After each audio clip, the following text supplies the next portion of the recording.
അപ്പോൾ ബാക്കി വിശേഷങ്ങളും കൂടെ പറയാം. ഇത് ഞങ്ങൾ കണ്ടലൂർക്കാവുന്ന വാങ്ങിച്ചതാണ്. ഞങ്ങൾക്ക് ഒരുപാട് ഇഷ്ടപ്പെട്ട് വാങ്ങിയൊരു സംഭവമാണ്.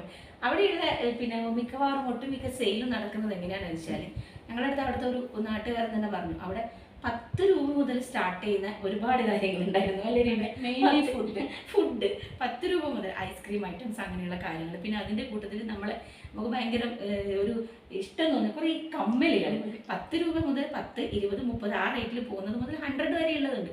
പിന്നെ ബാഗ് അങ്ങനത്തെ കുറേ ഐറ്റംസ് അവിടെ ഉണ്ടായിരുന്നു. അപ്പോൾ അവർ ഞങ്ങളുടെ അടുത്ത് ആദ്യമേ പറഞ്ഞു, ഇവിടെ ഏറ്റവും കൂടുതൽ ചിലവാകുന്ന സാധനം ഫുഡ് ഐറ്റംസ് ആണ്. ആ ഒരു പിന്നെ ക്ലൈമറ്റും അത്രയും ചൂടൊക്കെയുള്ള സമയമാണ്. അപ്പം ആ ഒരു ഇതിൽ പോകുന്നത് ഞങ്ങളുടെ സാധനം കൊണ്ട് ഇങ്ങനെ ഇരിക്കുവാണ്. ഇത് ആരാണ് വരിക, എന്താണ് നിങ്ങളുടെ പ്രൊഡക്റ്റ്? ഞങ്ങൾ ആൻറ്റിക് ജ്വല്ലറി കളക്ഷനാണ് എന്നിട്ട് നോക്കുന്ന ആൾക്കാരായിരുന്നു ആദ്യമൊക്കെ അവിടെയുള്ളത്. പിന്നെ പുറത്തുനിന്ന് വന്ന കുറേ പേർക്കൊക്കെ ഞങ്ങളെ കണ്ടു കഴിഞ്ഞപ്പോൾ പിന്നെ ആൾക്കാർക്ക് കയറാൻ മടിയായിരുന്നു. ഞങ്ങൾ ഈ ഒരു സെറ്റപ്പൊക്കെ കണ്ടു കഴിഞ്ഞപ്പോൾ അവർ വിചാരിച്ചു ഭയങ്കര പൈസയാണ് സംഭവമാണ്. പലരും കടയുടെ മുമ്പിൽ വന്ന് നിന്നിട്ട് അകത്തോട്ട് നോക്കിയിട്ട് ഇത് അയ്യോ കാണാം ഭയങ്കര പൈസ ആയിരിക്കും കയറണ്ടെന്ന് പറഞ്ഞിട്ട് പോകുന്നത് ഞാനൊരു പലപ്പോഴും കാണാറുണ്ട്. ഞങ്ങൾ ആരടുത്തും അങ്ങനെ കൂടുതൽ അങ്ങനെ ക്യാൻവാസ് ചെയ്തിട്ടൊന്നുമില്ല. ഞങ്ങൾ ബ്രോഷേഴ്സും കാര്യങ്ങളൊക്കെ കുറച്ച് ഡിസ്ട്രിബ്യൂട്ട് ചെയ്തിട്ടുണ്ടായിരുന്നു. പക്ഷേ പിന്നീട് ആൾക്കാർ കയറി വരാൻ തുടങ്ങി.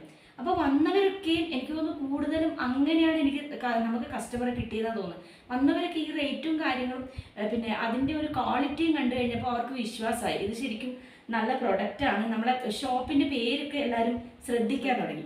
കൂടുതൽ ബിസിനസ് വന്നിട്ടുള്ളത് അങ്ങനെയാണ്. അതിന് ഞങ്ങൾക്ക് കുറച്ച് നല്ല നല്ല മെമ്മറീസ് എന്ന് പറയുന്നത് 1-2 കാര്യങ്ങളാണ്. നമ്മളൊരു പിന്നെ സാന്ദ്ര അല്ലെ ആ ഒരു കുട്ടി ഉണ്ടായിരുന്നു. അവൾ വ്ളോഗൊക്കെ ചെയ്യുന്ന കുട്ടിയാണ്. അവൾ ഓടി ഒരു ദിവസം കടയിലേക്ക് വന്നിട്ട് ഇതൊക്കെ ഇങ്ങനെ നോക്കി, ഫാമിലിയും കൂടെ ഉണ്ട്. അപ്പോൾ പുള്ളിക്കാരി എനിക്ക് ഇത് വേണം അപ്പോൾ റേറ്റൊക്കെ അയ്യോ ഇത്രയും എന്നാൽ ശരി ഞാൻ വാങ്ങിക്കുവാണെന്നൊക്കെ പറഞ്ഞ് ഒരു ഡ്രസ്സും എടുത്തു. ഡ്രസ്സ് എടുത്തിട്ട് കുട്ടി പോയി. പിറ്റേ ദിവസം ഞങ്ങളിങ്ങനെ പുറത്തിങ്ങനെ ഇരിക്കുവാണ്, ആൾക്കാരിങ്ങനെ പോകുന്നുണ്ട്. ഞങ്ങളിങ്ങനെ നോക്കിയിട്ട് ഇങ്ങനെ ഇരിക്കുമ്പോൾ ഓടി വന്നിട്ട് ഒരു കുട്ടി വന്നിട്ട് എൻ്റെ അടുത്ത് ചേച്ചീന്ന് വിളിച്ചു. അപ്പം എനിക്ക് ഇങ്ങനെ പെട്ടെന്ന് പിടുത്തം കഴിഞ്ഞ് എന്നൊക്കെ പറഞ്ഞിട്ട് ഞാൻ ചോദിച്ചു, ചേച്ചി ഇത് നോക്ക്, എൻ്റെ ഡ്രസ്സൊന്ന് നോക്ക്, ഇത് ഞാൻ നിങ്ങളുടെ അടുത്ത് ഇന്നലെ മേടിച്ച ഡ്രസ്സാണ്, അത് ഇട്ടിട്ട് വന്നപ്പോൾ എനിക്ക് നിങ്ങളെ ഒന്ന് കാണിക്കണം എന്ന് തോന്നി.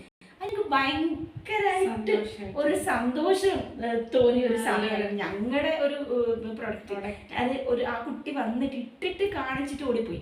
അപ്പം അതെന്താ പറയുക, ഭയങ്കരമായിട്ട് നമുക്ക് മൈൻഡിലൊരു സന്തോഷമുള്ള, നമുക്ക് സെയില് നടന്നു എന്നുള്ളത് മാത്രമല്ല, ആ കുട്ടി അത് കൊണ്ടുവന്ന് കാണിച്ചിട്ട് പോയപ്പോൾ ഭയങ്കര ഹാപ്പി ആയിരുന്നു ഈ ഒരു കാര്യത്തിൽ. പിന്നെ വന്ന ഏതാ നമുക്ക് ഫീഡ്ബാക്ക്. ഫീഡ്ബാക്ക്